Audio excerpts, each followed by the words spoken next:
Hey, thanks for checking out this episode of the Thunder Underground podcast. My name is Trent, and this week Jason and I are going to bring you our review of Riot Fest from Chicago. We made the trip up there a couple weeks ago, went to all 3 days of the festival, so we're going to talk about that here in a few minutes. But before we get to that, we're going to bring you a song for the first time here on the podcast. This is episode number 19, and we've got a band out of Chicago, coincidentally enough. No relation to our trip. Jason had discovered this band prior to us going, but he wrote a review. It's up on our website at thethunderunderground.com. The band's called Destroythem, and this is their song Dead Man's Switch.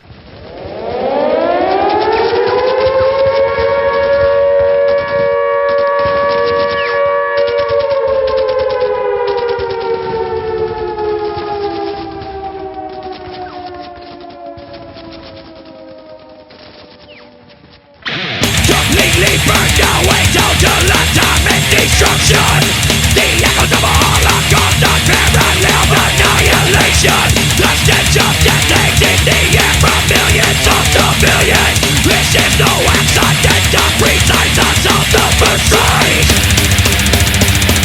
Strike, dead man switch. Guaranteed to destroy them all. Detonation, guaranteed to destroy them all. The decapitation, strike and fail, we must retaliate. Deterrence is no longer an option, the death will be avenged. Launching a failed deadly counterattack at our enemy. A nuclear collision that is beyond human control. Dead man switch, guaranteed to destroy them all. Detonation, guaranteed to destroy them all.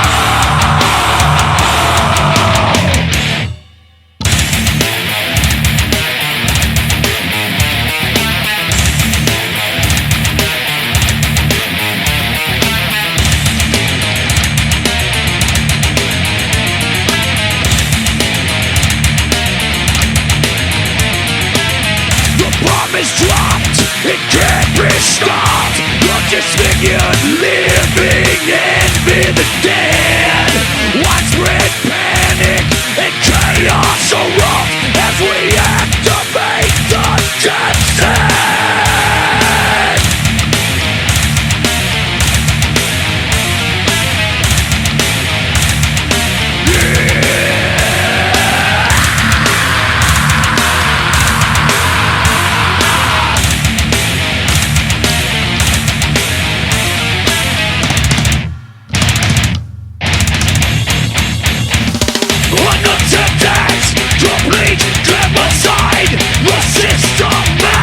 Destruction of our nation, left to the top, unsuccessful. We will unleash surge and devastation. Devastation.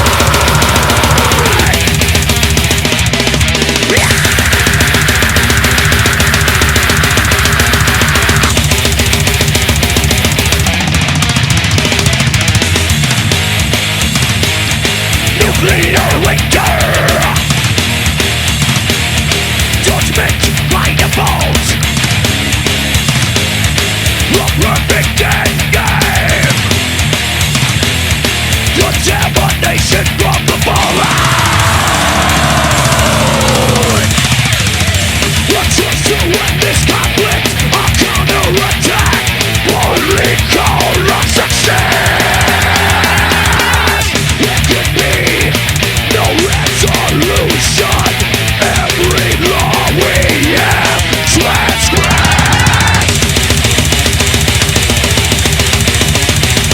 Transgressed.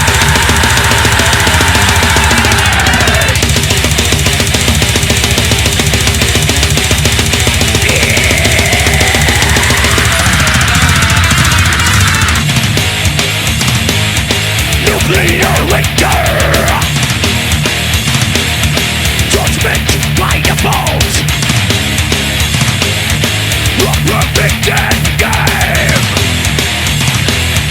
Contamination from the fallout.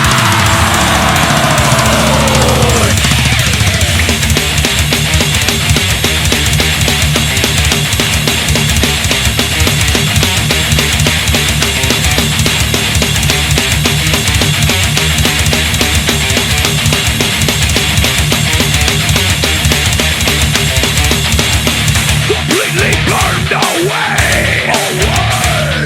Total atomic destruction. The echoes of unparalleled annihilation.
That was Dead Man Switch from Destroythm.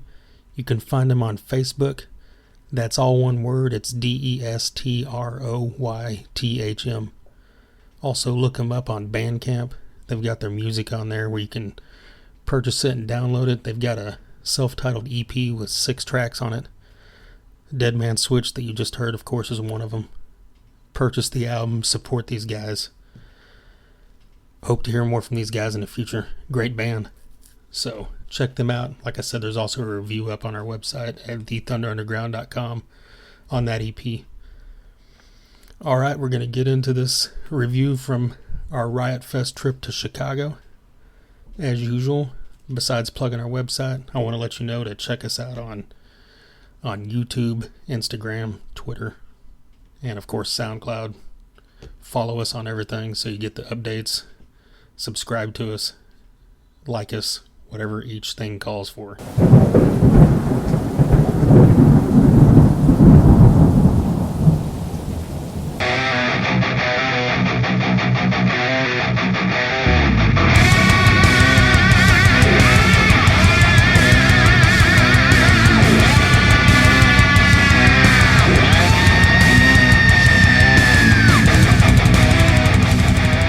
YouTube, all that stuff. YouTube, we've got a video interview with Kyle Gunther, the lead singer for Battlecross, which that was our, a couple episodes ago. That was a pretty fun one.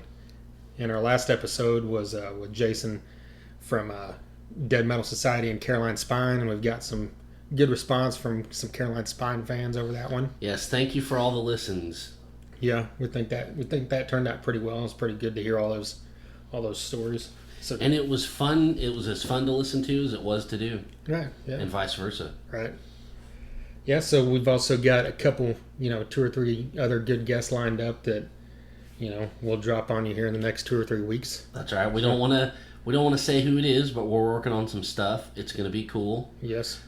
We also just put a review up of a indie band, a new metal band from not a new metal as in Korn, but a new metal band from Chicago called Destroythm, which is great. Check that review out. And they are from Chicago, which ties into our road trip we took to Chicago for Riot Fest this past weekend. Yep. If you don't know, Riot Fest is a 3-day festival that takes place in Chicago and Denver and Toronto, and it started in Chicago as just basically a punk festival. It started in Chicago. I didn't know Yeah. that. Yeah. Okay. I mean, okay. I'm pretty positive. Yeah. And it expanded into the other cities and into the big 3-day. Kind of. It's not really a little punk festival anymore. It's No, it's not. It's a corporate giant, just like all these other festivals. It is huge. And they still hold on to the punk, Ethos. the theme there basically, where they try to have a lot of those bands, fill out the days, and then they always have one or two of the the bigger ones like Yeah. Pennywise and Rancid always seem to make an appearance every year or two, and this year in Chicago, at least, it was his first year at Douglas Park, and I can't say anything since I wasn't there before. I think my only complaint was that they had two of the major stages facing each other, which I know that Yeah. you can only do what you can do with what the space you have. That's right. But they had five. There's seven stages, and 5 of them were full size. For all the big bands, and then they had 2 smaller ones for smaller bands, indie bands, that kind of thing. And 2 of those, the very end main stage, 4 of them went in a row, and then the 5th one was across the park, which it wasn't horrible if you were, fairly close to either of those stages. Yeah. But if you got in the mix where like you were at one of the bigger bands later on in the night and you couldn't get that close, Yeah. and you were back a little bit, it was really annoying because you're trying to listen to, System of a Down, and you hear reggae behind you, and it's like drowning out what, or vice, I don't know if that's what was going on. I can't remember, but, it was always something. It just had a lot of bleed over. But like I said, that's, where they ended up having to do it because I guess of legalities with the last place. But other than that was probably my only real complaint of, anything I saw at the park, really. Oh yeah, I mean, the park was so, their layout was so vast. I mean, it's huge. I mean, it's just gigantic, and it was not that bad during the day. Like you said, the 2 stages that were facing each other, even though there was worlds of space in between them, you've got 2 headliners at night that both draw big crowds. You've got, I don't know, you've got Ice Cube and No Doubt clashing. Right. And if you're far back, pick whichever act you want to see. If you're far enough back, you're not only hearing that act, but behind you, you're hearing Spiderwebs or Just Like a Girl, and it's crazy. And there's just a horrific amount of walking, and for a big guy such as myself, that is not fun. But what I also am is a rock warrior, and so I will make the trek. I will make those steps to see my favorite bands, and it turned out pretty good. Yeah. Yeah, no, we've been to Rocklahoma repeated times, some other smaller festivals, and I've done the Bill Street Music Festival a couple times, and it's similar in the same style of festival where the genres are all over the place. They cover pretty much everything you could think of. Mm-hmm. And so, and it's, several major stages with tons and tons of bands every day. So I knew there was going to be some clashes as far as bands I wanted to see playing at the same time or crossing over. Oh yeah, when you've got 5-7 stages, Yeah. There's going to be some stuff you got to give up. Yeah. There's going to be stuff that you might need to leave early to see another band or whatever. Right. And you've got to come to terms with that and accept it and Right. figure it out the way you want it. So you got to decide, if you want to see a band from a good spot, you're going to have to get there early and give up seeing someone that's playing right before them. Yes. Or if you're the type of person that wants to see 2 or 3 bands that are playing at the same time, you're just going to have to deal with the fact that you're going to see them from, 100 yards away maybe, because you can't fight through the crowd. By the time you get up there, you're gonna have to turn around after 3 songs and leave, and go do it again after you walk, a quarter mile to see the next band. Yeah.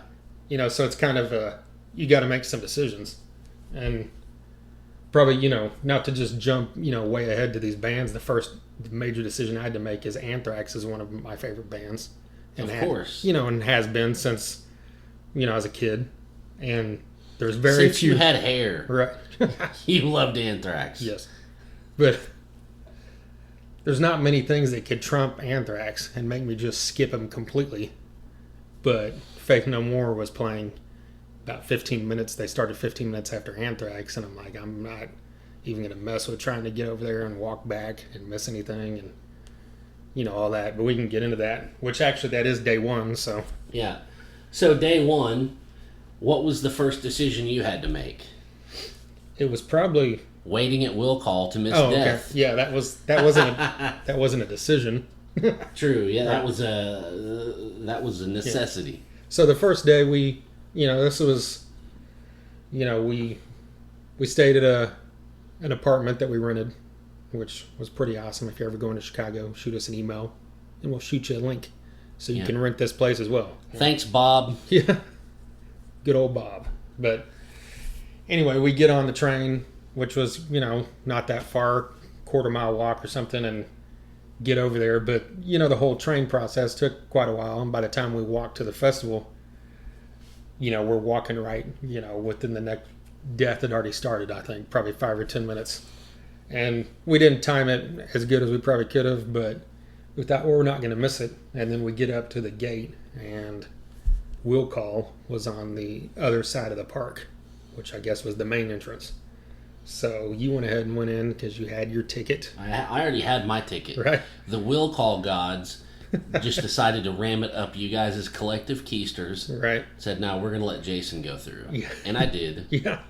So you went through, and the rest of us made the trek around clear to the other side of the park, which was like a 10-minute at least walk, probably. Yeah. And, because it was like 2 city blocks in Chicago, basically. And then, and then we had to wait in line over there, obviously, with all the other people. So we walked in basically a few minutes after Death had ended. So yes. I can't, and this was one, it wasn't like in my top 3 or 4, but it was in the top 10 of bands I was looking forward to seeing. Of course. Based off the documentary, a band called Death, which you should check out if you have not. It's just one of those bands that, we obviously didn't know about, and I didn't know about until I saw that documentary. They're one of those bands that, was ahead of their time, but never got their shot or their chance to be heard by the masses. And this documentary has kind of put them back on the map and, gave them an audience finally. And for sure. So they're playing shows now and festivals, and this was one of them. So you told me it didn't live up to the hype, at least in your head. No. I got to see the lion's share of the set, and I mean, nothing, not taking anything from their musicianship. We know these guys can play. They've got a reggae band they tour with. These guys are inured in the many genres of music, and they know what they're doing. It just ended up not being my thing. I definitely like the stuff their original stuff that, was underground for so many years, and with the help of the documentary, a band called Death was brought to light, and I really dug it. It was noisy, but it was cohesive in a riffy realm, if you will, but it also had that raw,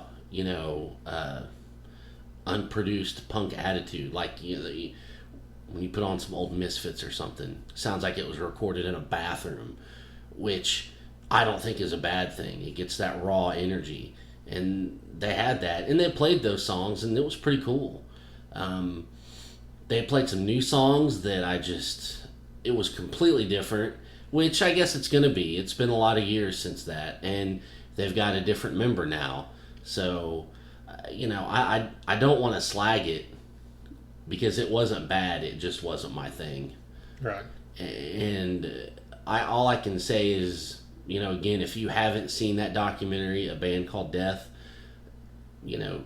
go now. Well, finish listening to this episode, then go watch it. It's on Netflix. It's a must. It's a must view. Yeah, definitely. I don't know if it was right after they ended, or I think it was pretty close to it. We walked over to the stage for Living Color. And, yes. And at the same, there's the stages, they were set up, 4 of them were set up side by side, or there'd be 2 side by side, and then there would be a huge gap, and then 2 more. Mm. And so as soon as one band would end, another band would start. Yeah. So if you were waiting on a band, you could easily listen to the band next to it. Oh, for sure. Yeah. And Fishbone was the band that was playing between Death and Living Color. And granted, I've never listened to Fishbone much in my life. Just, I've heard them here and there.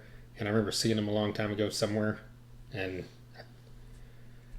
I feel like I was almost a couple years ago at Mardi Gras. Me and Tracy almost saw them, but we, for some reason didn't. But anyway, it was fun. It was, I don't know how else to describe it. I mean, if you like that style of music, you're going to like it. They're great musicians. That's why they've been doing it for so long and continue to draw an audience, Definitely. But then as soon as that ended, one of our bands we were looking forward to the most, and I would say easily one of the highlights of all 3 days. Without a doubt. Yeah, was Living Color. And that's only the second time I've ever seen them, right? Exactly. Yeah, because the first time was at Rocklahoma about 5 or 6 years ago. 2008. Okay. So 7 years ago? Yeah. And, I mean, what can you say? They're all 4, unbelievable musicians, and they bring it live, and they sound perfect. Yeah. You said it right there. It's perfect. What I thought was funny was I think Doug Wimbish was trying to mess with Corey Glover, and he fell over. He fell down.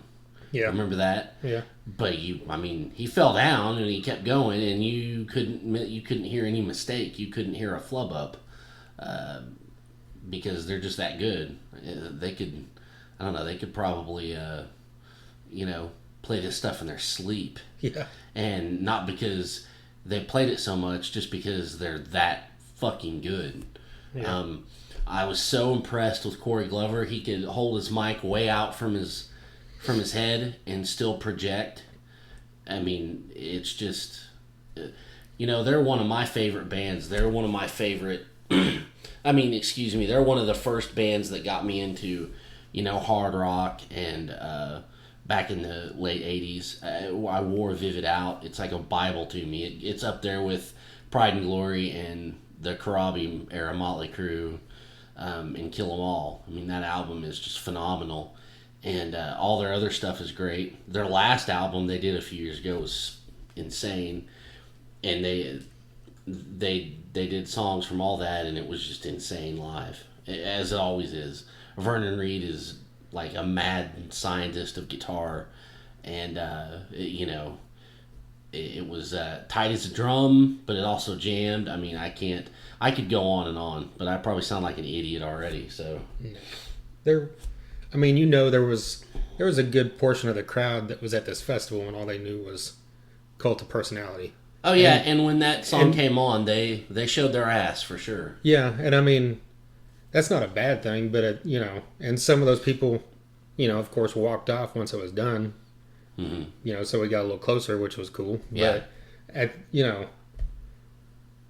at the same time, all those people stood there waiting for it, and no one, I've been to shows where people are waiting for that hit song. Yeah. And they look bored out of their mind, and they scream it between every song. Yeah. But people were watching this, and they're like, these guys are bringing their shit, and they were doing game. Yeah. And no one looked bored. Everybody looked happy. Yeah. Yeah. We had some dudes behind us that were just silent through the whole thing, and then when they played Cult of Personality, they sang along with every word, and which is cool, I guess. I like the enthusiasm, guys, but I don't know, you didn't give a shit for the other 40 minutes of the set, and now I can't hear, the fucking band because you're screaming the lyrics in my ear. So I don't know. And then after that, they probably went quickly back to their frat house. Right. Well, yeah, it's definitely one. If Living Colour is a band that has slipped your mind over the past since the '90s, give them another shot. And they're one of those bands that you can put on any one of their CDs and You can't go wrong. Yeah, everything is good and everything's enjoyable. So after that, I think the next thing, we had walked around for a bit because there wasn't anything we were definitely excited to see. And then I came back because I was wanting to see Eagles of Death Metal. They're one of those bands that I just I've listened to on occasion, and a few months ago I went on a kick and listened to them on Spotify for 2 or 3 hours straight. Yeah. And I mean they've got some great music, but it's kind of seeing them live, it was good and it came off great. It's just one of those things that you've got to be in the right mood for, I guess. I guess so, yeah. An 'Cause, acquired taste. Yeah. I mean, he's got one of those voices which is borderline corny. Mm-hmm, yeah. But I think he's doing that on purpose, kind of making it like a, yeah, an attitude kind of, whatever. But it's good stuff, and they're they sound, their thing is the music sounded really tight and really good. Yeah, it grooved. It grooved. So I mean, and I think the guy's a good fit. He was a good fit for Commissioner Gordon in the Batman movies. Right? Yeah. And I was glad that Charlie Daniels made an appearance as well. Exactly. Right. Then after them, I think we walked over because my girlfriend wanted to see Against Me, and I'll be honest, I know I've heard 2 or 3 songs in my life and didn't hate it, didn't care for it. It was just one of those things that was there, indifferent, I guess is the word. And we get over there, and I dug it, Yeah, it was catchy. They're great. Yeah, I mean, it was catchy, but it wasn't, corny, Blink-182 catchy. Yeah. It was good, solid rock. Yeah. Yeah, it's good you mentioned that. To me, that's what I thought too. I never really, it seems like they always kind of fall in the punk. People put them in the punk genre, but I never got a punk vibe from them. Maybe it's just me. It's just like you said. It was solid rock. Maybe a little alternative-y. But it was again solid. And I have I've seen that band many, many times. My wife and I went to Boston a few years ago for St. Patrick's Day and saw Dropkick Murphys. I don't know, 4 or 5 shows in a row, over 3 or 4 nights. And Against Me was their opening band for all the shows. So I saw them 5 times, 5 nights in a row. And they were super tight, a lot of energy, really raw, and, just good, simple, but in a good way, solid rock tunes. Loud, noisy, everything you want, really. And I will point out that, look at that, we just reviewed their show and didn't go where every other reviewer would go first thing off. And we're not even going to go there. Exactly. There's no need to. We're talking about music, people. That's right. Then we're walking back and Atreyu was on. And I've had a long history of bad mouthing this band. Mainly, I don't know. I think years ago I really didn't like them. And I think they're one of those bands that, because I was standing there in the back.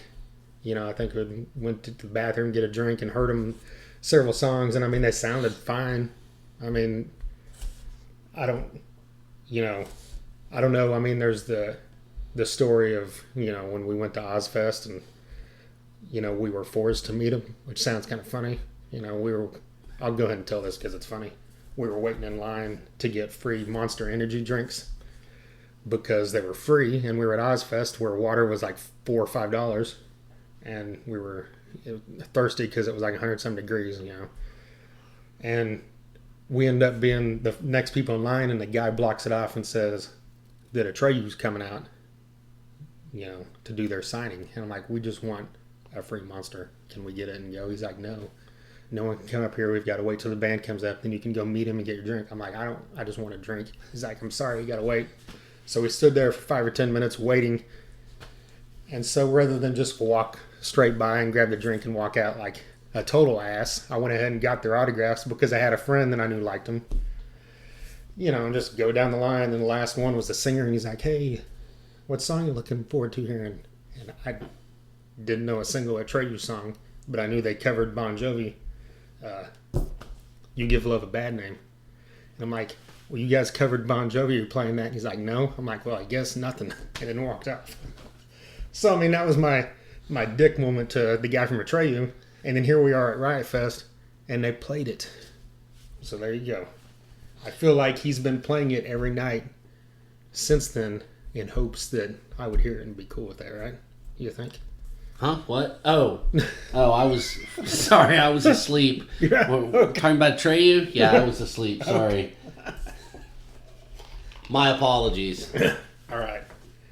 Anyway, it was nothing against Atreyu. It's just not really my thing. I don't hate it, but I don't care. So what's next? Flogging Molly. Yeah. Here's what happened. I'll just go ahead and get this out of the way. Well, let me tell you real quick. I've never seen Flogging Molly live. Yes. And that's another band I look forward to. And of course, it's another band. There's a conflict. Mm-hmm. And Faith No More went on directly after Flogging Molly. Yeah. But it was another thing. Like, I'm getting as close to as I can to the stage for Faith No More. But luckily, Flogging Molly was the next band over. Yeah. So I got to listen. But anyway, go ahead. I love this band. This might not be the typical Thunder Underground fare, but guess what? We do what the fuck we want, so deal with it. I love this band, and I hadn't seen him in, I don't know, probably 4 or 5 years, and I was really psyched to see him, and they came up and they played, and the sound was shit. And I don't think it was anything on their part, because they were rocking out and they were having a good time and jamming out, because their monitors and everything on stage were probably full blast, but everyone was telling them to turn it up. You couldn't hear anything, and I thought, well, they'll fix this. First song, big festivals, they're probably doing kind of a rolling sound check kind of deal. Nothing. Second song, same thing. I was upset, but this shit happens. Third song, it got a little louder, but then it went back down again. And my plan was to see the first half of Flogging Molly, then go get a good spot for Anthrax. I just said fuck it and went and got a good spot for Anthrax because I don't know if the sound ever came back on full blast or what, but it sucked. I would really like to see him again. So. That's really all we can say is I'm sure they kicked ass. They always do. They're a great band. But I didn't hear them. Well, that can, take us right into Anthrax. Well, I was extremely close to the stage for Faith No More. And they were, like I said, directly next to it on the next stage. And to me, it sounded normal. But it's because I was probably hearing the sound from the stage, Yeah. like you said. And when you look over, those first 10 rows of people or so, are all rocking out. So it's probably when you hear the stage sound, and as soon as you get back and you can't hear the speakers, it's everybody like, else my is God, like, well, this sucks. What's going on? But there was a girl that walked up beside us, a girl and a guy, fought their way through the crowd, towards the end of Flogging Molly, and she was singing along to every word, so really? Obviously she had been over there, and yeah. Tracy was standing next to me and I asked her, because you had texted and said the sound's horrible. And Tracy said, "How was the sound?" Because our friend said it sucked, and the girl said, "Oh, it was his first 2 or 3 songs, and then it was fine." So it's probably right after you left. Of course, that's how. That's a strange metaphor for pretty much everything in my life, but that's okay. I'll see him again.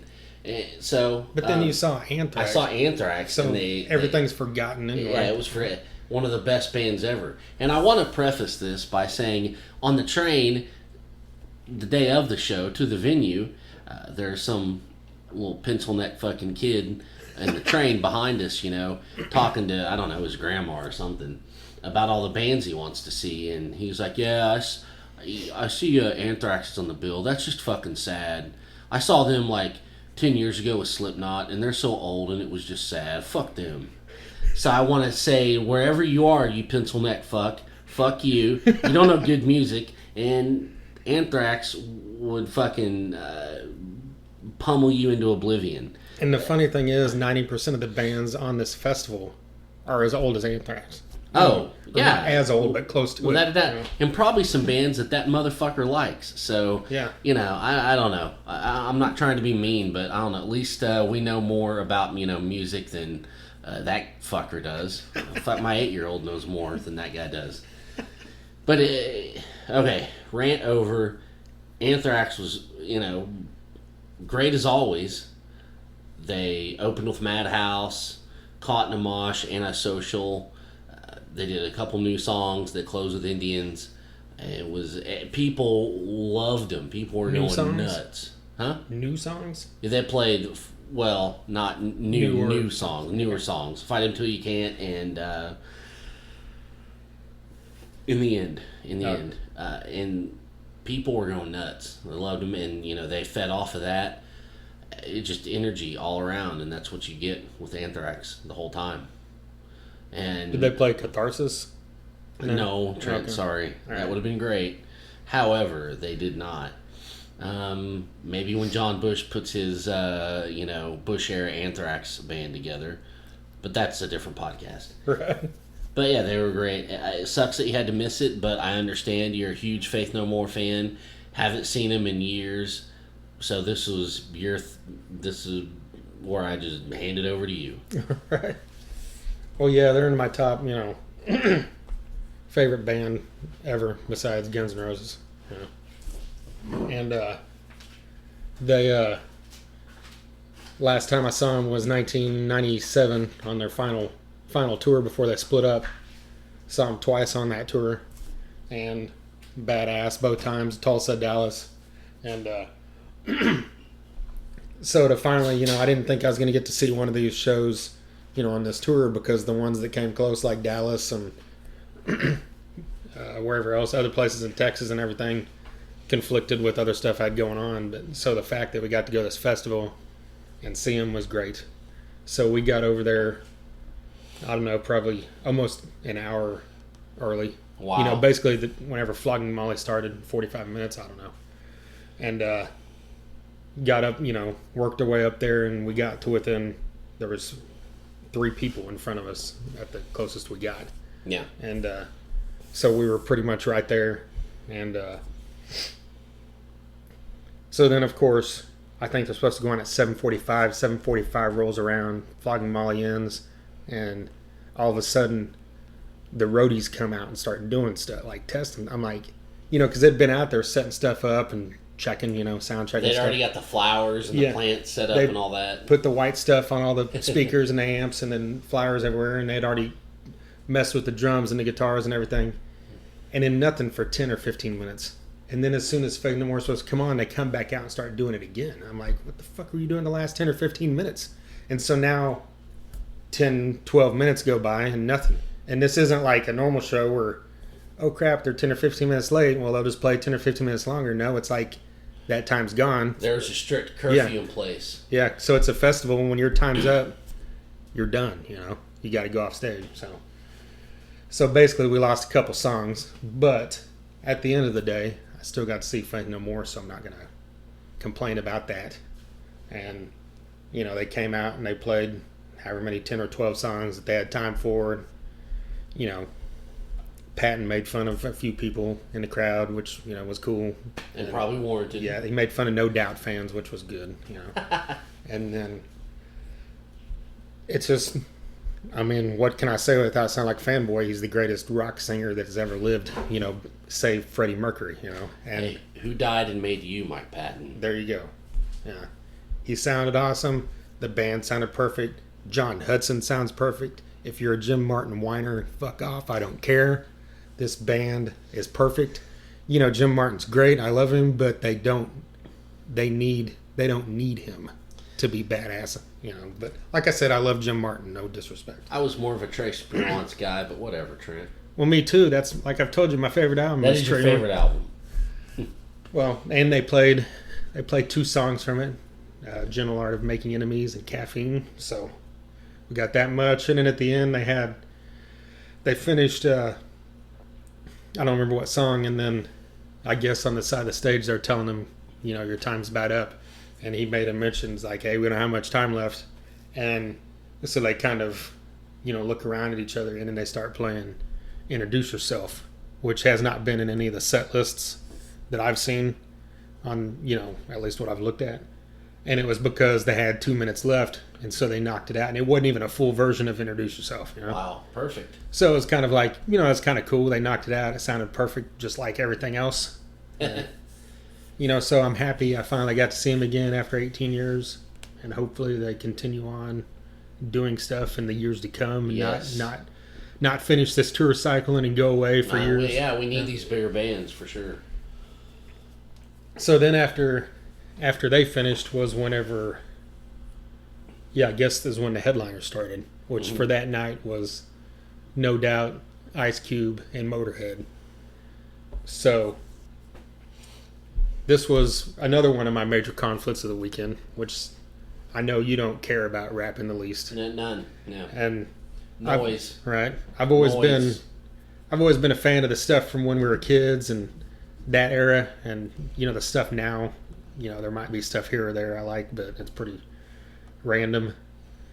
But Ice Cube's always been my favorite rapper, and I saw him once in the '90s, and he was awesome. And then of course we've got Motorhead, who is awesome, and it's, you know, normally I could just say, well, I just see Motorhead because I like Motorhead more than I like Ice Cube. You know, it's just been that way. That's the style of music I like. Hands down, yeah. But it's one of those things, it's like Ice Cube rarely ever plays live, and he's never going to come anywhere near where we're at, and I'm not going to drive hours to see him anyway. So, and then we've got Motorhead, which, you know, as we know, is getting near the end of their time, I think. You know, even if they might have a few more years if we're lucky, but people know that Lemmy's obviously showing signs of, you know, I don't think Lemmy's going to die ever in our lifetime, but he's showing signs that he's slowing down. Yeah. So I went ahead and decided I'm going to just split it and then go see 3 or 4 Ice Cube songs and then come back and watch the rest of Motorhead. And I did it, and I'm glad I did it, but my review is, like I said, I love Ice Cube, and he sounded good, but it sounded so, it sounded like he was an actor, if that's a good way to put it, you know. It sounded, or the good way to put it is, it sounded like you were watching a play, you know, something that he's done night after night after night. Everything he said, it sounded like it was scripted. Yeah. You know, and I know that there's other artists, you know, you see Kiss and Paul Stanley, you know, probably says the same crap every night, you know, but I don't know. It sounded good and, you know, whatever, but it wasn't raw. Like, let me put it this way. I don't like Cypress Hill at all. And I walked by when they were playing on Sunday for 2 or 3 songs, and they blew Ice Cube off the stage. You know, they sounded like they were up there putting on a show. They had attitude. They sounded, the music, you know, it just sounded, you know, real and heavy. You know, but Ice Cube just sounded completely, Yeah. you know, scripted, I guess is the best way to put it. But, Yeah. so anyway, we come back to Motorhead, where you're at. Yes, well, that's why you should have came and saw Motorhead. Well, my review on Motorhead is pretty simple. Like, Yeah. the band sounded awesome. The music sounded awesome. You know, Mickey D sounded freaking awesome. But Lemmy sounded like he wasn't completely back to full health. Mm-hmm. But it wasn't bad to where it hindered the show. No, not at all. it's Lemmy, you know, so even if Lemmy's voice is a little gone, it still sounds like Lemmy, right? Yeah, Right. yeah, definitely. And it sounded like he was a little, maybe a step behind or something, you know, on his vocals at times, but he still, it didn't take away from it and make it a bad show. Yeah, you know? yeah. I thought the same. I thought he kind of had a Willie Nelson vibe in the fact that he was a little behind the beat, behind the whole song, just maybe like a half step. And that's Willie Nelson's style. Yeah. And that's what he's always done. But now, Lemmy is finally getting to that. He's slowing down a little bit. And I've seen some YouTube videos, and he did the same thing. He did this in Chicago. Like you said, it was a great set. They sounded amazing. Mickey D is an animal. I mean, he is an animal. And it's... You could say it's like pizza, you know. Even when it's bad, it's good. Right. Yeah, so I noticed there was a little bit of a flub up when they played Ace of Spades, and I couldn't really tell at the beginning. I don't know if, you know, somebody was playing a different song or started too early or something. I don't know, but they picked it up pretty quick and figured it out. In light of all the cancellations, it was great that we got a full set. Yeah. Because it looked like we probably weren't going to get them because they had canceled. Yeah, they canceled a lot right before it. Yeah. Lemmy was joking with the crowd and stuff. So, you know, we caught a good night, and I'm glad that we did. Yeah.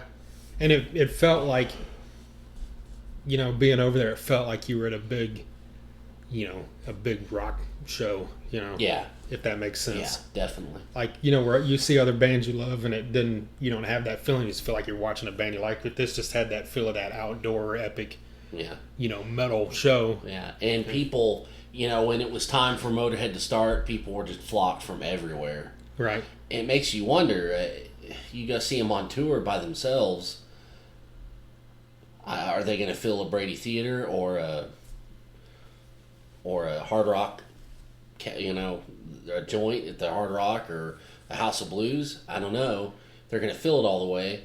But at Riot Fest, I mean, you couldn't. It was people as far as you could see. So it was a good show, and they entertained. Yeah. Yeah, definitely. That was. So on day one, I mean, I guess what was your highlight? Well, Living Colour. Living Colour, yeah. Anthrax, Motorhead. Right. Mine was. Did you? Oh, you said you missed a lot of Fake No More, right? Because you were waiting in the bathroom. Yeah, I did. I missed a lot. I missed a lot of them because it was just. It was nuts. I heard them all. I heard every bit of it. I just didn't see it. Yeah. Well, you know, like we said on those headliners, if you're not up front, you're going to be in the back anyway. So all you're doing is hearing it anyway if you can't see the screen. Yeah. Yep. So day 2 rolls around. We got there and it had rained. I think it had rained Friday too. Yeah, a little bit. Not too bad. But with all the people walking around Friday and then the rain Saturday morning, you know, the mud was already there Friday night and it just got worse Saturday. And it became like a full-on mud pit. Which is funny because, you know, we've been to Oklahoma where that's happened a couple times. Yeah. And we didn't come prepared. Like, it went in my head. I'm like, oh, I'm going to Chicago to see a festival in the middle of a city. So it's whatever. You know, even though we knew it was in a park, which is grass. Just didn't occur to us for some reason. Right. So anyway, you know, we have on tennis shoes that are soaked in mud. I still haven't cleaned mine off. Right. I need to do that. Well, so day 2 we got there, same time, midday, 1 or 2, and I think the first band that I was trying to see was the Dead Milkmen, and they were playing. They were kind of staggered or around the same time as the Damned, if I wanted to see as well. Mm-hmm. So I figured I would just split it, and I think at that point we had. You know, there were several times we all split up to do our different things, bathrooms, food, that kind of thing. Yeah.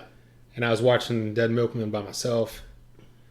And, you know, they're one of those kind of nostalgic, kind of hokey bands that, you know, back in the day, you know, you thought, yeah, it's kind of funny.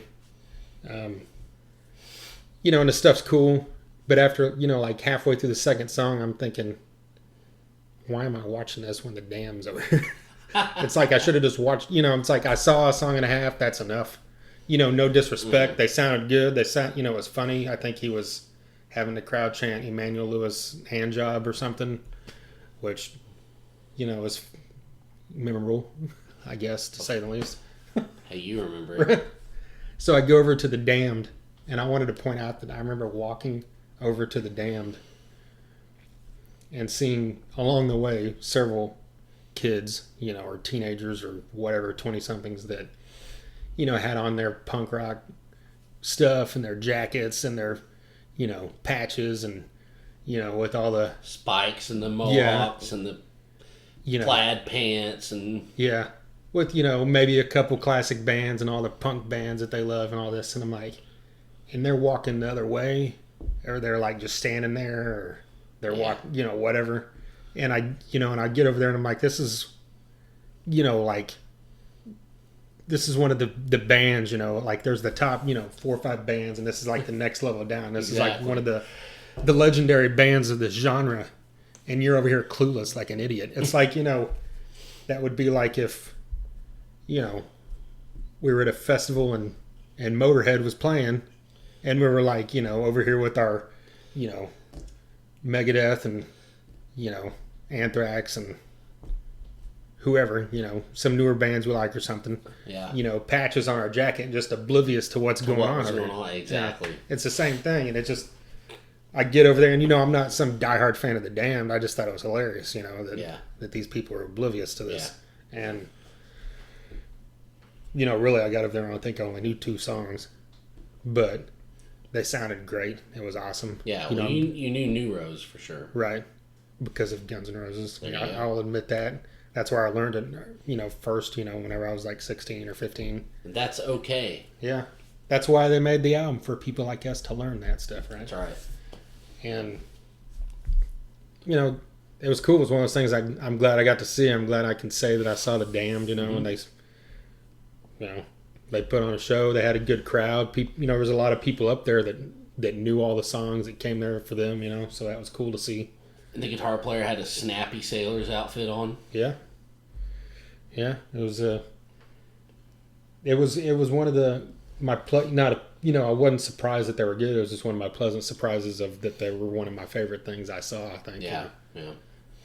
And right after they finished, Babes in Toyland started. Yes. Which would also fall into that category. They were a definite must-see that I was looking forward to seeing. Yeah. I think I knew maybe 2 songs at the most in the 90s from like those metal compilations or stuff like that. I never owned their albums or anything. Yeah. But we saw them, and it was 2 of the 3 original members. Yes. And same thing. That was one of the highlights. Oh, I think so. They brought it. I mean, she sang her ass off. She just had this power that, like, just, I know you don't like Courtney Love, but it was real. It was like Courtney Love, like, even more, just that kind of that raw, like, scream, but like even more controlled and like a better voice. Well, I don't know. I'm not the best authority on this genre of rock, but I would say that this is probably what Courtney Love wishes the fuck she could do. My thing with Babes in Toyland is I just remember the name from the 90s. I thought I remembered a song, but I didn't really remember it because I didn't really remember any of their set. For me, it was like seeing a new band. Ignorant or not, I don't know. There's a million bands in this world, and we're not going to get to see them all. And, this one got by me back in the day for whatever reason, But I don't know. For some reason, I wanted to see them. And I was blown away. Like you said, her voice was just insane. She had just like this, it was like a siren going off. It was power, it was anger. It was noisy, but it was, together. There was great riffs. It really, it captured that time without sounding, cliched. So I was pleasantly surprised. Yeah. I've lost my train of thought. I was going to say something else about that, but anyway, I guess after that we kind of meandered around for a while, and then made it back over in time for Echo and the Bunnymen. Yes, because my girlfriend is a big fan of them, and I, liked what I've heard, that she's made me listen to, and I remembered Lips Like Sugar, and you remembered their cover of The Doors, People Are Strange. That's right. And we got over there, and they, we were coming back pretty fast because they started and they opened with Lips Like Sugar, which was kind of odd, As far as I know, I thought that was one of their bigger hits, but they must have another one they closed with. I don't know.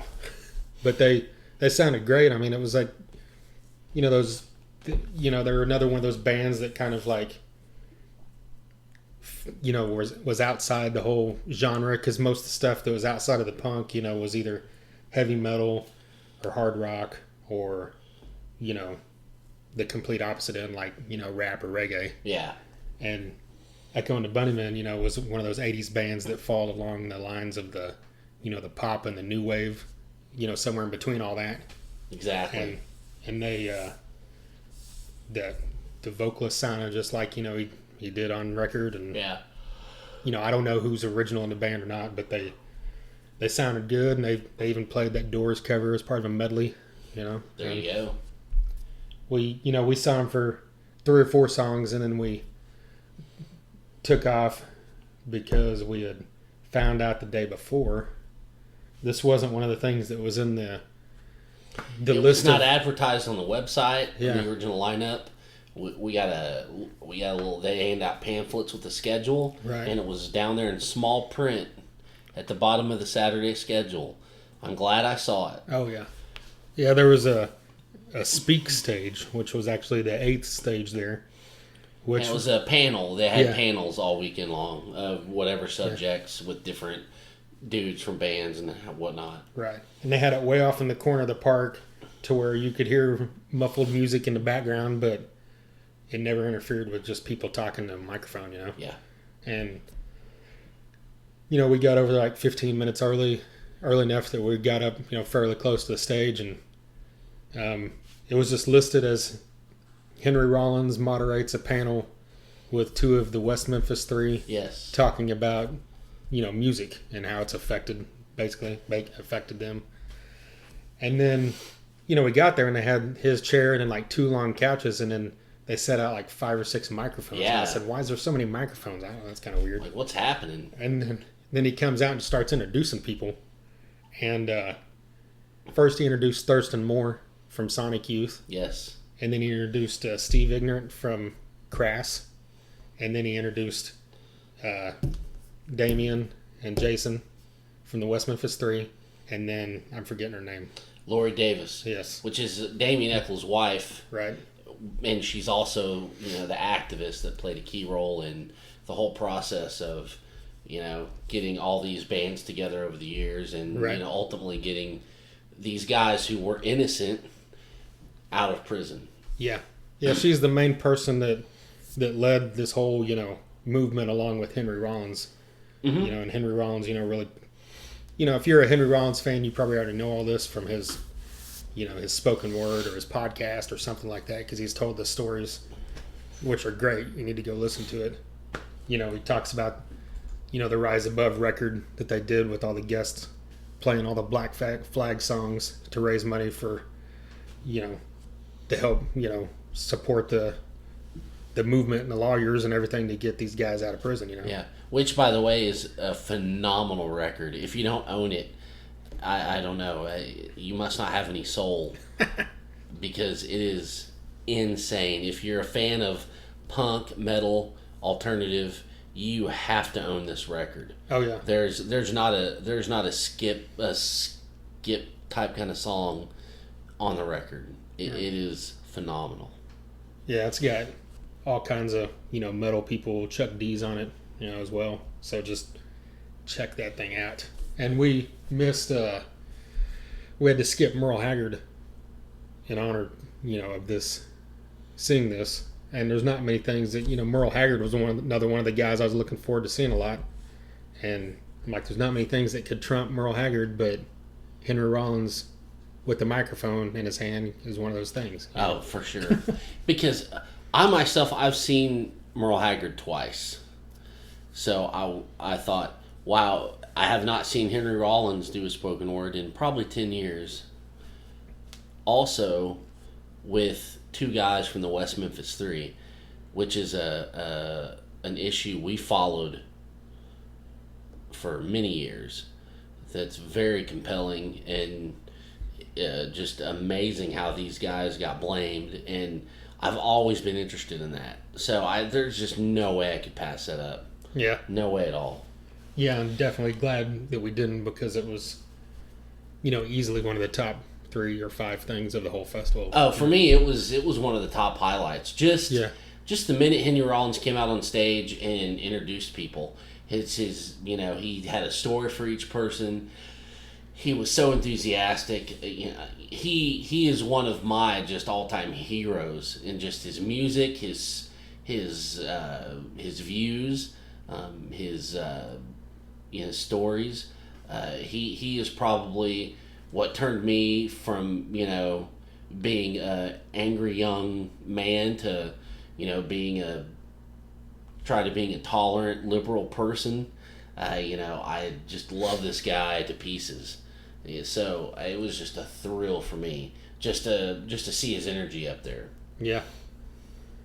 Yeah, and he brought everybody out, and he really, they talked about the West Memphis 3 stuff, but it wasn't, that's what the panel wasn't meant to be about that. It was meant to be about basically... You can't not get into it, right? But the main theme was music. Yeah. And it was just simply music.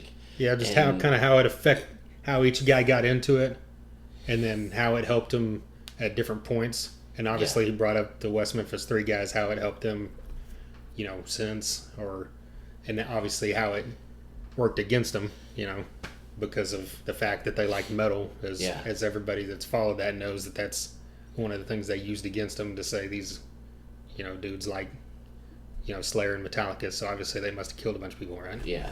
Or a bunch of little Which kids. is or absurd. 3 kids. So, I don't know what else to say about... you got anything else to say about that? Yeah, I'm not a big Sonic Youth fan, but everything that Thurston Moore said was amazing. Right. And then the Steve Ignorant, I never heard of Crass in my life. But now that I saw this guy talk for 30 minutes, I've got to see it. I've got to hear it. Yeah. I have to. So I'll be checking that out for sure. And Henry Rollins was adamant, about people checking out their debut album and another one of their albums, I think, from '82 he brought up. And, he obviously had a relationship with, both of them, just guys that he had, worked with or known throughout his career. And so, it was one of those talks. It flowed real well and it worked real well, because obviously besides them two, he knew the other 3 from all the work he did with the West Memphis 3 stuff. So, and I'm sure they've done this kind of thing before too anyway. But yeah, it's just, we actually had, it was scheduled to run like an hour and 15 minutes. Mm-hmm. And I think at that point, an hour and 15 minutes, we left because... They were still going on. Yeah, Rancid was going to start in 10 minutes. And, I didn't want to leave. It's one of those things I could have stood there the rest of the night. You could talk for 4 more hours. I would have listened to that for 4 hours. Yeah. But, Rancid was also in that top list of, things that we were really looking forward to, both of us. Yes. And seen Rancid, 3 times before this, but it was all in the 90s, right? Yeah. I'd say, I think you said you'd only seen them twice, right? Twice. I saw them at Lollapalooza in Kansas City and a Warped Tour once when they actually came to Tulsa. Right. Both times, it's been 20 years. Yeah. For a band I love so much that I have damn near their whole catalog memorized, burnt in my brain. Yeah. Tonight, they don't come around this area often. And the couple times they have, I've I don't know, for whatever reason, I missed it. So I was seeing this. God damn it! There's no way I wasn't. And I think it's cool that they were doing an Out Come the Wolves in its entirety. That was great. Don't get me wrong, and I love that album. It's a great record. But I just would have. My only complaint is I would have liked to have seen just a normal set from them that spanned all their albums, because I would have loved to hear some stuff from Life Won't Wait. I would have loved to hear some stuff from just I would have loved to hear all. And, you only got to hear a few, because the bulk of that set was that record. Yeah. But at the same time, it was Rancid and it was amazing, so I can't complain too bad. Yeah. And, the whole getting to see a record in its entirety thing, doesn't come around all that often. Yeah. It's more of a thing, it's became a thing in the last 5 or 10 years, and people do it a lot more. But still, to see an album that you like a lot, and get to see it like that, it's pretty cool. And so, I think their set was an hour and 15 minutes, like all the headliners. And they, so they got that album knocked out, and I think like five or six more songs. Yeah. And, it's one of those things where they're punk rock, but they're fun. They've always been that way. Exactly. Where it's like they sound more punk than some bands that are supposed to sound fun, but they're more fun than those bands too, if that makes sense. Yeah. And like they, it's just feel good, rock and roll music, Yeah. And the thing is, I think I don't know if I was talking with you or Trace about it, but after it's like, there's just a swarm of people over there like there was for a lot of the headliners. Yeah. But you look around, and because it's like a good time band, everybody's standing there in mud, but everybody's smiling, Exactly. and happy. And 3/4 the people were singing along to every song, even the songs that weren't Ruby Soho or Time Bomb or whatever. That's right. Well, and you had kids that were 20 years younger than us, doing their little ska dance, singing every fucking word to, just like you said, the songs that weren't even hits. And you had people our age that were singing every fucking word, and that tells you right there why they decided to play the whole album in its entirety. Yeah. Rancid, it doesn't matter what you're into or what genre you're talking about. Rancid, for some reason, they really just go directly to the soul. They go right for your heart. And they just, few bands can tap into that, and they do. Yeah. And live, it was even more so. So I'm very, very glad I got to see him again. Yeah. And hold on.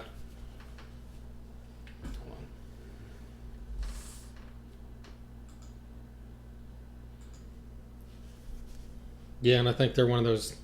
You walk away from their show, and you don't, even if you didn't see the stuff you wanted to see, you still feel great. Oh yeah, I know. Because they put on a great show, and like we said, it's a feel good kind of thing, Yeah, like I can't complain, but I'm just saying. Oh yeah, we're gonna complain anyway because that we're geeks. So yeah, so there's always songs that we wish whoever we like played they didn't, right? Yeah. But anytime to see them is.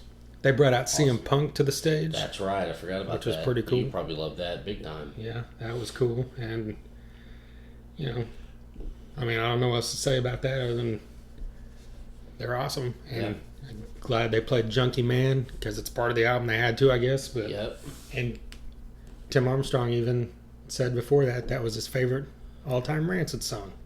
So I'm like, hey, that's mine too. Besides Roots Radical, makes sense. Yeah. Makes sense. So how was System of a Down? I missed the first song or two, I guess, walking over there. And I got over there right before, or right whenever BYOB was starting. And there was some kind of a weird thing. Like, I got over there and there was like, they had not been playing. And I didn't really get what was going on, but like they were up there. Yeah. And then they started BYOB and then they stopped again. And the guitarist, I'm drawing a blank on his name. Darren Malaki. Yeah, Darren says, I don't, feel kind of weird playing if people are dying. And I'm like, what the hell is he talking about, And then they're kind of just like slightly jamming, like not playing the song anymore. And then he goes, we've got to stop, and people are booing, But Serge is like, no, this is like, a real issue, And then they stopped for like 2 or 3 minutes. And then I guess they were pulling people up and getting people off because apparently there was such a surge of people at the front that the first 2 or 3 people deep first got smashed into the barrier, and then people started falling. And then so there was 2 or 3 people deep on top of each other. Oh, no. And I guess that's why they had stopped before, because that had happened, and then it's kept happening. And so they stopped until they got everybody completely up. And, I'd read a couple reviews afterwards, and they had said that I guess once that whole thing cleared up, then everybody was cool and was making sure no one was falling down like you're supposed to do. Yeah. But I guess it wasn't like an issue of people being dickheads, other than just a bunch of people trying to... They're excited. System doesn't play a lot anymore. Yeah, and I mean, there's probably a bunch of kids up there that have never seen them because, they've only played, sporadically over the last 2 or 3 years, and then they went like 7 or 8 years before that, Yeah, not playing at all. So, I mean, I think I'd only seen them one other time at an Ozfest, when we saw them like 10, 12 years ago. Yeah. I saw them at their first Ozfest in 98, I think. When they were on the second stage, and they were like playing it, 1 o'clock in the afternoon. Well, I don't remember that. I don't know if I was at that one. Yeah, I don't think you were. I think it was one in Dallas when me and Josh went with Thrasher. Okay. Anyways, and they had a little 25-minute set, and then we saw them. Years later they had gotten huge, and we saw them at Ozfest. I think that was one of the times they closed it out because Ozzy had to cancel or something. That's right. Yeah. So, yeah. But yeah, I mean, they sounded great, and they hit all the songs people wanted to hear, and they played a few other songs that I liked, like Prison Song, and it was cool to hear. But yeah, I mean, that was the same time as Iggy Pop, and the reason I missed the first couple songs is because I stood over there and watched.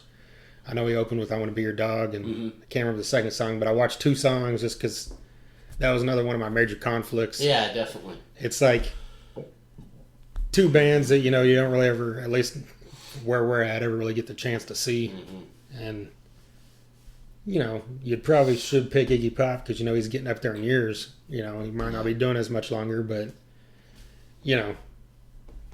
hey, whatever. I saw a couple songs, and then I saw the rest of the System of a Down. And so, what's your take on the whole Iggy Pop experience? Iggy was great. My thing with System was, I don't know. I kind of got out of them a while back, and I've seen them twice. I've never seen Iggy Pop. Probably never will again. So I really wanted to make sure I saw that. It was great. He's energetic. He's all over the place. He was jumping in the crowd, and think about it. He's 1 year younger than Lemmy. Lemmy's 69, Iggy is 68, and just think, look at the difference. And he had those songs that you don't think about, that you forget about, like Passenger and Wild One, and he was playing them. I'm like, oh fuck, I forgot that's him. So the set just got better as it went on. So I really enjoyed it. We were kind of far away, but it didn't matter. He had the great set list, and he put on a good show. His band was tight. Once again, I'm glad to mark that off the list, and glad that it was a quality set. Yeah. Yeah, well, those were the final bands on day 2. Yep. So day 3, Day 3. We didn't get there till 4:30 maybe. Yeah. We pushed it later because there wasn't anyone earlier that we were dying to see, except it seemed like there was someone that we were like would want to see, but we just kind of pushed it till 4:30 because then the stuff we were really wanting to see started around 5. Exactly. Went to Chinatown and had some awesome Chinese food, which was great. Of course. And then we went to Bill Swarsky Super Fans. Oh, right, of course. Not really, just kidding. Okay. Sorry. You had to throw that in at some point. I did. I'm a fucking stereotypical bastard, aren't I? Well, we get there for day 3 and just in time, Day 5. Yeah, I don't know. Sorry, You had a different trip than me, man. Right. We get there with enough time to get up, as close as we can, or fairly close for Andrew WK. Yes. Because he went on around 5 or so. And, we worked our way up, not super close, but, 10 You guys got closer than I did, but I was still pretty up there. Yeah. And the band next to him was the band that was playing before him on the next stage was Congos. Or is that how you say it? I guess. I don't know. And I was like, I've heard this name, but then they're playing this song. I'm like, man, I've heard that song before, but whatever. Just thought I'd throw that in. If you like Congos, I guess they're all right, but it just sounded like poppy kind of rock. Yeah. So anyway, Andrew WK comes on stage, and I'm not going to say that it was a party, but it was a fucking party. Okay. Now, I don't know how to say that without being a cheeseball, but... But see, in that realm, even being a cheeseball is a party, so you're good. Yeah, you can do anything short of hurting someone, and it's a party. That's right. And... That glass of water right there is a party. Right. And much in the same sense as Rancid, Andrew WK can be up there. Even the song's technically about living, saying you better get ready to die and get ready to kill. Mm-hmm. But you're smiling your ass off, and you're like, this is the funnest point of my life to this point. That's right. For that 45 minutes, you're just like, it's that same exact feeling, just like, and there was probably a bunch of people there that might only know Party Hard, but everybody was just like, this dude's up here with his pizza guitar. This dude's up here, throwing people shirts and making whoever gets it, show it to him. Yeah. So he can cheer for him and then go back, and it's just like the guy, who knows what he's like in his private life, but everything he does in the public eye, is completely positive. It's positivity, it's life, it's love, it's all smiles. It's the guy's all smiles. He's all thumbs up. And it bleeds over into like when you're watching him, or listening to him, you're just like, you can't not. Yeah. Sure, you might not like the music, but if you're there, happen to be watching it, you're probably going to enjoy it. Yeah. Just based off of the attitude, and the energy that he's putting into it. Yeah. Yeah. He even has an advice column, and I read a thing today. Somebody wrote in, and the question was very close to stuff that's going on with me, and you can apply his answer to what's going on. And no matter what, the guy is just steeped in positivity, whether it's his advice column or his music. You can't not feel good when that kind of stuff is going around. And if there's ever a set of music that conveyed that, it was this one. Oh yeah. Yes, and he had a hype woman in a little black onesie that was pretty hot. So that helped even more. Right. Well, after that party sadly had to end, that's one of those things that could have gone on for 2 or 3 hours and I wouldn't have come. Yeah, he could have done a 4-hour set. I would have been there. Yeah. We walked over to the VIP area to get a drink in the bathroom break and all that stuff. Mm-hmm. And it was right next to that other stage in the back, and Stephen Marley was playing. And I don't know anything about the guy other than he's related to Bob Marley. And he plays reggae like every Marley does, I guess. And, I was sitting, I heard like a song or two in my time over there and it sounded great, It's kind of one of those things. It's just like background music, was kind of cool. And yeah, I know there's a lot of people that's their main thing. And I've always, reggae, it's one of those things, if you hear it when you're out swimming or something, it's kind of a cool vibe. But so the guy's good live. That's, from my short experience. And then walked back, and that's when I heard, like I mentioned earlier, heard Cypress Hill. Yeah. And thankfully, during the point where I heard him for 2 or 3 songs, I never heard Rock Superstar because I would have probably punched my ears repeatedly until I couldn't. Shit. No shit. Because that's on my top 10 list of the worst things I've ever heard in my life. But they were playing other stuff. You know, I knew like How Just Kill a Man and, you know, Insane in the Brain and a couple other things. And like I said, it kind of surprised me, you know, that it wasn't real, just kind of, you know, it didn't sound like tracks, you know. Yeah. I don't know what they were doing up there. I didn't really get a close enough look. But, you know, it sounded like a real rock show, you know, with that kind of gangsta attitude at the same time. And they, you know, they sounded good for what they are. I've never really cared for them, but I got to give them credit where it's due. Yeah. You know? Yeah. And you just said gangsta. So, gotta love that. Yeah. Got to. Well, then after that, I had a chance to go backstage. Yes, you did. Somehow I made it back there. Because you're a fucker. Yeah. You know, And where's Jason? Fuck him. I'm going backstage. yeah. So me and Tracy made it back there and said, you know, I'll text Jason later and tell him what's up. Yeah, Right. asshole. So, and that's whenever else, well, before that was, I think Cypress Hill was still going on. And then that's whenever L7 was getting ready to go on. So I went around behind the L7 stage and tried to work my way up onto those, you know, they have those side stages, the sides of the stage where all the, you know, other bands and random people stand. But, you know, I couldn't work my way that far. But I was directly behind the stage where I could hear everything perfect and see their butts, you know, which isn't a bad thing. No, And- especially that bass player. Yeah. And that was just another one of those things, kind of like Babes in Toyland. They're one of those bands we always knew about in the 90s. Yeah.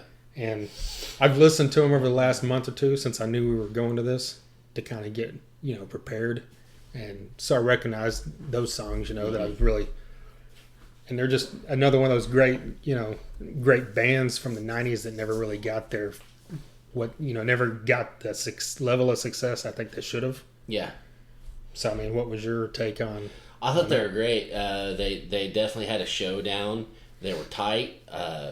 You know, I knew a few songs. I knew Shit List. You know, Pretend We're Dead, obviously. Right. And you know, they had a you know, too cool rock vibe to them. I dug it.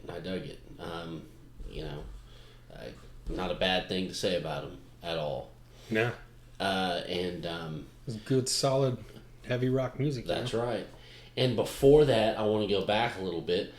I got the extreme pleasure Oh, crap. I forgot. I skipped over that. of checking out Rodrigo y Gabriela. And if you don't know about these two, they're a classical guitar duo, but they spice it up, amp it up a little bit. Gabriela does more of the percussive rhythm stuff.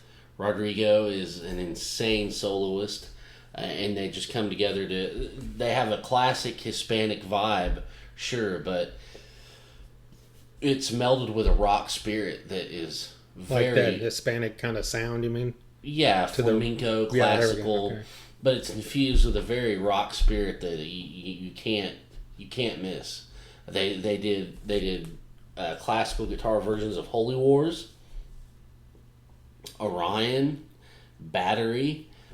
They did a version of Bomb Track by Rage Against the Machine. And it was just those two, and it was just two guitars, no singing. It was So it's entirely instrumental, right? yeah, for like 50 minutes. And the kids loved it, and it was just, you know, they were all smiles, just happy, positive, just great musicianship. I urge anyone out there to check these guys out.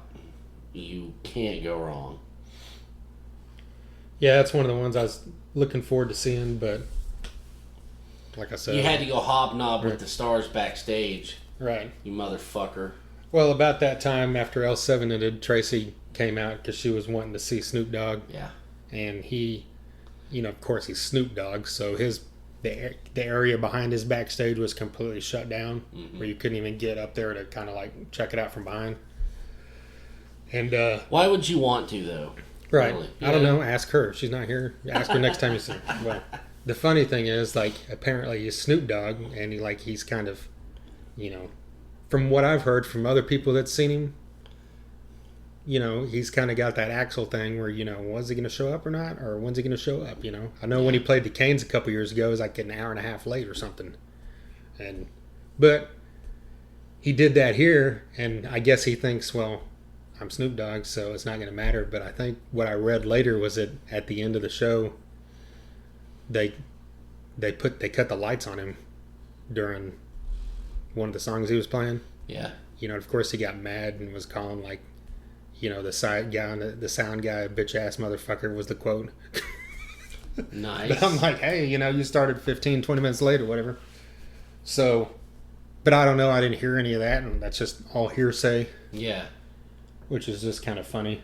But I went over and watched Tenacious D from behind the stage, and they were great. It's one of those things. I was like, well, I'm back here. I'm going to do this because it's a unique experience that most people would never get. So I'm going to check it out from behind. Where I can just kind of see him here and there between the thing. I can see the drummer perfect. And so it would have been a lot cooler show to see him from the front. But it's just one of those things. The guys, are obviously passionate music fans. We've known that, since, their first album. Yeah. And they display that when they play live, and they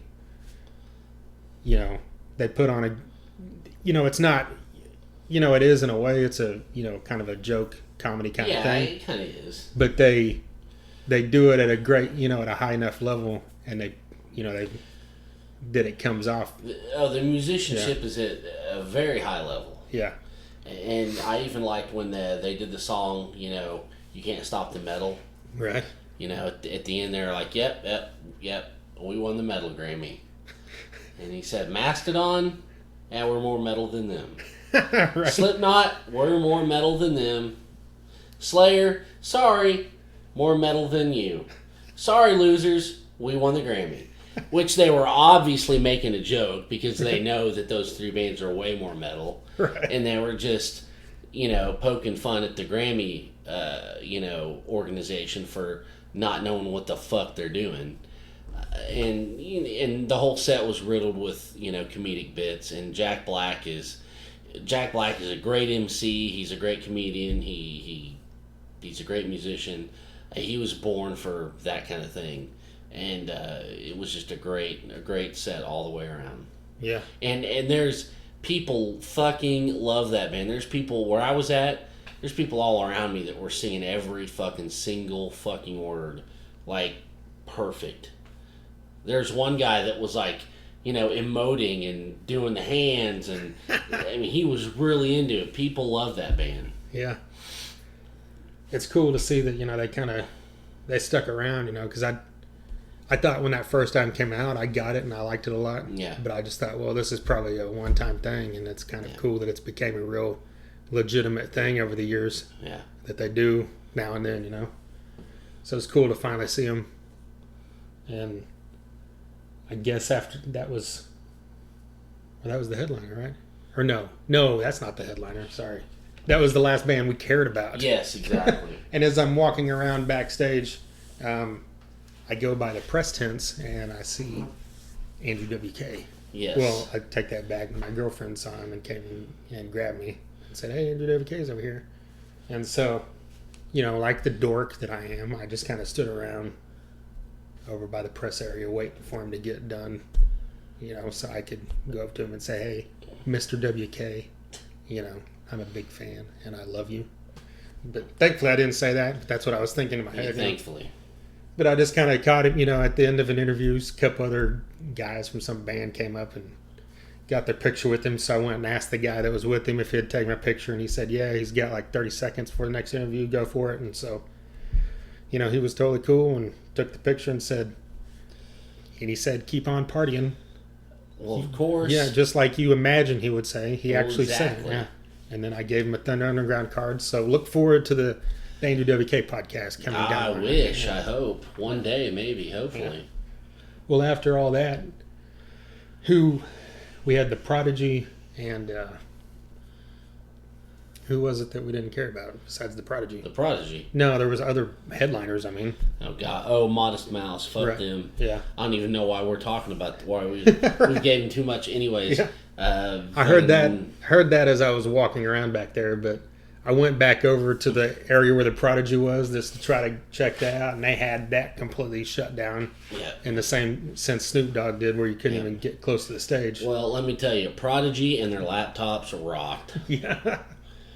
Yeah, I didn't, my girlfriend said they were awesome, and that's her thing, so I'm glad she got to see them. And I think my sister said she liked it, and so, hey, people like it, that's cool, but that's, Yeah. that's enough about that. Yeah, if you like to hear a guy pressing spacebar on his laptop over and over, that's your thing. Whatever. Hey, he's doing something, and it's making noise, and other people aren't doing it, so he's an artist, and they're not. Right? So when you fart, are you an artist because Yeah. you're making noise? The fartist, just like Brian Posehn. Oh my God. We need to wrap this up. Well, I mean, that was, yeah, that's pretty much it. Overall, like I said, the stage kind of thing was the only complaint I had, other than Yeah. the thing you mentioned about the sound with Flogging Molly, the beginning of Living Color, had the It same did kind issues. of have that, but they fixed it real quick. Yeah. And I heard Billy Idol, who was playing at the same time as Rancid, was another conflict that we were pissed off about. Yeah. But, several people were complaining about the sound on him. And Wow. there were a couple times it went out for like 30, 45 seconds completely. And then other times where it was like, when we saw Living Color, it was just real down, Yeah. And it's, I mean, that sounds more like a festival problem, Yeah, I don't think it's anything a reflection on And the band. when you look back on that, that's probably all the same stage, when I think Yeah. about it. Living Color, Flogging Molly, and Billy Idol. Yeah.